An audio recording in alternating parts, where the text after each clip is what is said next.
শিক্ষার্থী, আজ জানবো টেন্স সম্পর্কে। টেন্সকে বলা হয় গ্রামারের প্রাণ বা মা। আমরা জানি টেন্স তিন প্রকার: প্রেজেন্ট, পাস্ট এবং ফিউচার।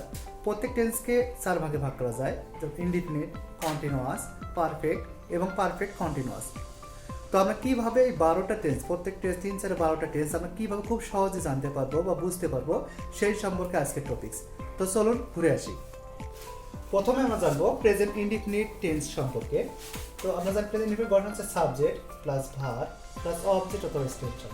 এবং I write a letter, I হচ্ছে সাবজেক্ট, রাইট হচ্ছে ভার্ব, আর অবজেক্ট বা এক্সটেনশন হচ্ছে লেটার।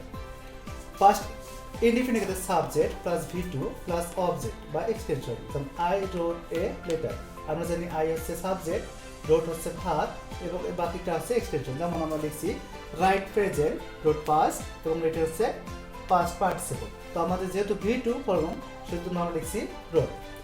ফিউচার ইনডিফিনিট ক্ষেত্রে সাবজেক্ট প্লাস শ্যাল অথবা will plus V1 plus object বা এক্সটেনশন। তখন I shall write a letter, আমরা জানি মডাল ভার্বের পর সবসময় মূল ভার্ব বসবে। তো continuous subject plus am plus is plus are plus মূল ভার্বে আইএনজি প্লাস অবজেক্ট বা extension. I am writing a letter, I হচ্ছে সাবজেক্ট, আমার অক্সিলারি ভার্ব অ্যাম। সাধারণত আমরা জানি আই এর পর প্রেজেন্ট টেন্সে অ্যাম বসবে। মূল ভার্বে আইএনজি অর্থাৎ রাইট, আমাদের মূল ভার্ব হচ্ছে কি রাইট, রাইটের সাথে আমার মূল ভার্বে আইএনজি মানে মূল রাইটিং, আর বাকি অংশ হচ্ছে লেটার। তো পাস্ট কন্টিনিউয়াস ক্ষেত্রে সাবজেক্ট প্লাস ওয়াজ অথবা ওয়ার, মূল ভার্বে আইএনজি প্লাস অবজেক্ট বা এক্সটেনশন। যেমন আই হচ্ছে সাবজেক্ট, ওয়াজ, আমরা পাস্ট কন্টিনিউয়াসের ক্ষেত্রে ওয়াজ অথবা ওয়ার ব্যবহার করব। ওয়াজটা যেহেতু আমাদের সিঙ্গুলার, সাবজেক্ট সিঙ্গুলার, এই জন্য সাবজেক্ট অনুযায়ী আমরা ভার্ব বসাবো। এবং আই ওয়াজ, মূল ভার্বে ING writing a letter. Future কন্টিনিউয়াসের ক্ষেত্রে সাবজেক্ট প্লাস শ্যাল বি অথবা উইল বি প্লাস মূল ভার্বে আইএনজি প্লাস এক্সটেনশন। যেমন I shall be writing a letter, I হচ্ছে আমাদের সাবজেক্ট, শ্যাল বি, আমরা জানি যে আমার আই এবং উইয়ের ক্ষেত্রে সাধারণত শ্যাল ব্যবহার করব আর বাকি সব ক্ষেত্রে উইল ব্যবহার করবো, তবে আইয়ের ক্ষেত্রে আমরা উইল ব্যবহার করলে কোনো সমস্যা নাই।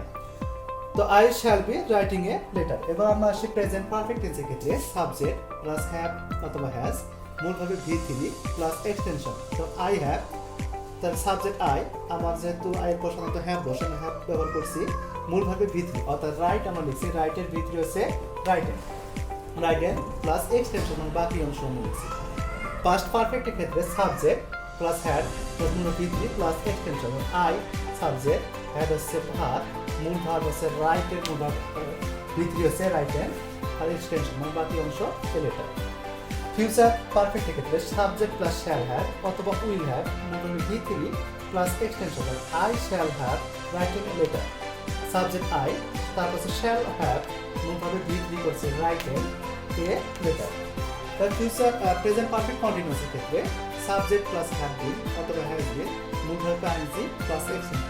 যেমন আই সাবজেক্ট, ভার্ব হচ্ছে হ্যাভ বিন অক্সিলারি ভার্ব, মূল ভাবে আইএনজি আর রাইটিং, বাকি অংশ হচ্ছে লেটার।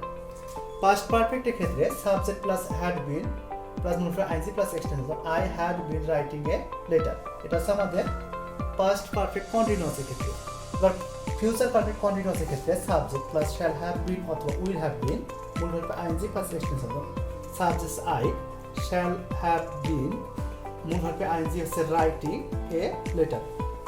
আমরা জানি সাধারণত কন্টিনিউয়াস টেন্সের ক্ষেত্রে মূল ভার্ব আইএনজি হবে এবং পারফেক্ট টেন্স মানে হচ্ছে মূল ভার্ব V3 অথবা পাস্ট পার্টিসিপল। প্রিয় শিক্ষার্থী, আজ আমরা জানলাম টেন্সের 12টা গঠন একসাথে। যদি আপনারা আমাদের চ্যানেলে আরও ভালো ভালো ক্লাস পেতে চান, তাহলে অবশ্যই আমাদের চ্যানেলের সাথে থাকবেন এবং আমাদের চ্যানেলকে সাবস্ক্রাইব করবেন এবং সঙ্গে থাকার জন্য ধন্যবাদ।